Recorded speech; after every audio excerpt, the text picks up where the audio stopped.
بسم اللہ الرحمن الرحیم لک الحمد یا اللہ الصلاۃ والسلام علیک یا رسول اللہ۔ ناظرین، آج ہم تذکرہ کرنے والے ہیں حضرت آدم علیہ السلام کے بارے میں، جو دنیا کے سب سے پہلے انسان ہیں اور جن سے انسانوں کی ابتدا ہوئی ہے۔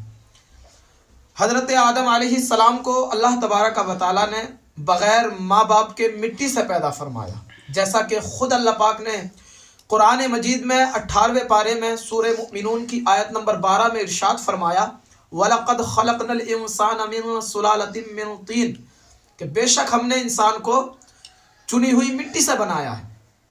عزیزان محترم، مفسر شہر حکیم الامت حضرت علامہ مولانا مفتی احمد یار خان نعیمی علیہ الرحمہ تفسیر نعیمی میں سورہ بقرہ کی آیت نمبر 30 کے تحت فرماتے ہیں کہ اللہ تبارک و تعالیٰ نے حضرت جبرائیل علیہ السلام کو حکم فرمایا کہ اے جبرائیل، زمین پر جاؤ اور زمین سے ایک مٹھی مٹی اٹھا کر کے لاؤ۔ حضرت جبرائیل علیہ السلام اللہ کا حکم سننے کے بعد زمین پر آئے، اور جب زمین سے مٹی اٹھانا چاہا تو زمین نہ رونے لگی، عرض کرنے لگی، اے جبرائیل، اللہ کا واسطہ دیتی ہوں مجھے چھوڑ دو، اللہ کا واسطہ دیتی ہوں مجھ سے مٹی نہ اٹھاؤ، میں اللہ کی پناہ مانگتی ہوں۔ جب زمین نے حضرت جبرائیل علیہ السلام سے کہا کہ میں اللہ کی پناہ مانگتی ہوں، میں اللہ کا واسطہ دیتی ہوں، تو حضرت جبرائیل علیہ السلام بغیر مٹی اٹھائے واپس چلے گئے اور عرض کی، یا اللہ، زمین نے تیرے نام کا واسطہ دے دیا، میں اس وجہ سے مٹی لے کر کے نہیں آیا۔